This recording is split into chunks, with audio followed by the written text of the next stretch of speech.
জুলাই গণ অভ্যুত্থানের প্রথম সারিতে আমরা তো শুধু নারীদেরকে দেখেছিলাম। কোথায় গেল তারা?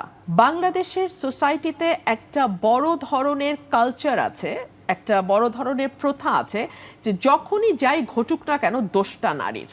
তার পরিবার বলে তুমি এখন গিয়ে এই কমপ্লেন যদি করো দোষ তো তোমার হবেই হবে, তোমার ছোট বোনেরও বিয়েটা হবে না। রুমিন ফারহানার কাছে জানতে চাই, আজকে নারী ও শিশু নির্যাতন সংশোধিত আইন উপদেষ্টা পরিষদে অনুমোদন হয়েছে আর কি, এবং এখানে বেশ কিছু বিধান পরিবর্তন করা হয়েছে এবং একটি বিষয় যেটি হচ্ছে যে বিয়ের প্রলোভনে যে ধর্ষণের কথা বলা হয়েছে সেখানে সর্বোচ্চ শাস্তি 7 বছর করা হয়েছে আর কি। তো আইনের বিধান পরিবর্তন করে কি হবে নাকি শুধু প্রয়োগের বিষয়টিও দেখতে হবে, বা এর সঙ্গে সঙ্গে শিক্ষার কিছু ব্যাপার আছে? দেখুন, এখানে অনেকগুলো বিষয় একসাথে জড়িত। বাংলাদেশে নারী ও শিশু নির্যাতন দমন আইন সেটা কিন্তু 2001 সাল থেকেই আছে, এবং এই আইনের অধীনে যখন যে ভিকটিম হয়েছে অনেকেই মামলা করেছেন, তবে একটা বড় অংশ কখনোই মামলা করেননি।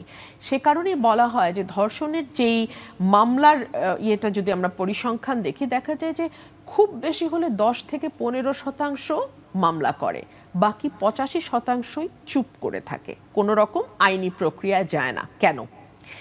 এক হচ্ছে বাংলাদেশের সোসাইটিতে একটা বড় ধরনের কালচার আছে, একটা বড় ধরনের প্রথা আছে যে যখনই যাই ঘটুক না কেন দোষটা নারীর। কখনো নারীর পোশাক দায়ী, কখনো নারী মাহরাম ছাড়া বাইরে গেছে কেন সেটা দায়ী, কখনো নারীর চাকরি করা দায়ী, কখনো নারী কেন ঘর থেকে এক পা বাইরে গেল সেটা দায়ী। আপনি দেখুন, এই সকল দায়কে বৃদ্ধাঙ্গুলি দেখালো আমাদের 8 বছরের ছোট্ট শিশুটি। তার পোশাককে আপনি দায়ী করতে পারবেন না, সে বাইরে কোথাও যায় নাই, সে তার নিজ বোনের বাড়িতে নিজ বোনের শ্বশুর দ্বারা ধর্ষিত হয়েছে।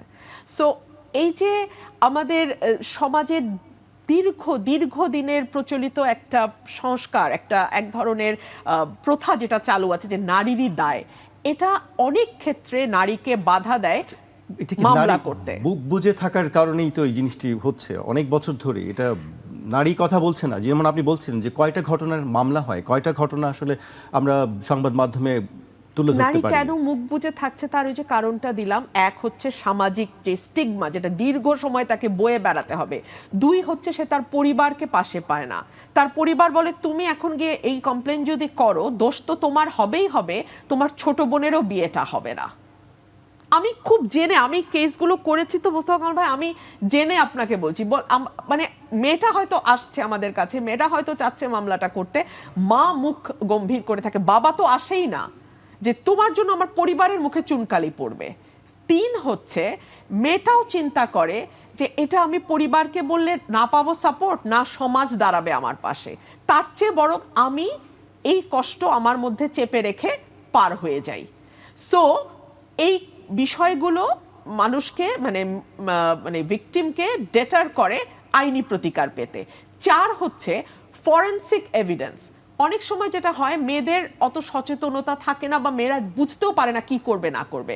যেটা করে তারা এই ধরনের ঘটনার পরপরই বারবার গোসল করে, এবং তাদের যেহেতু মনটা ভেঙে যায়, তারা মনে করে যে হয়তো মাথায় পানি ঢাললে বা গায়ে পানি ঢাললে হয়তো কিছুটা তারা শান্ত হবে, কম্পোজড হবে, বিষয়টাকে অ্যাবজর্ভ করতে পারবে। এতে যেটা হয় ফরেনসিক এভিডেন্সটা ধুয়ে যায়, মামলাটা চালানো আগানো কঠিন হয়ে যায়। 5 হচ্ছে মামলা যখন চলতে থাকে যেসব প্রশ্ন করা হয়, যারা আসামি পক্ষের আইনজীবী তারা যেসব প্রশ্ন বাদীকে করতে থাকে, ভীষণ রকম মানসিকভাবে শক্তিশালী না হলে ওইসব প্রশ্নের মুখোমুখি হওয়া কোনো ভদ্র মেয়ে, সে যত বড় ভিকটিমই হোক, কঠিন হয়ে যায়। সো এইসব কারণে মেয়েরা কথা বলতে বা সামনে এগিয়ে আসতে দ্বিধাবোধ করে। আপনি ধর্ষণ তো অনেক বড় অপরাধ, নারী নির্যাতন তো অনেক বড় ব্যাপার। আপনি আমাকে বলেন তো, জুলাই গণ অভ্যুত্থানের প্রথম সারিতে আমরা তো শুধু নারীদেরকে দেখেছিলাম। কোথায় গেল তারা? তাদেরকে ট্রোল করে, সামাজিক যোগাযোগ মাধ্যমে হেনস্থা করে, তাদের সম্পর্কে কুৎসিত কথাবার্তা বলে 90% মেয়েকে আপনারা ঘরে ঢুকায় দিয়েছেন। সবাই তো রুমিন ফারহানা হয় না, আমি দুঃখিত আমি এভাবে বলার জন্য, আমার কিচ্ছু যায় আসে না।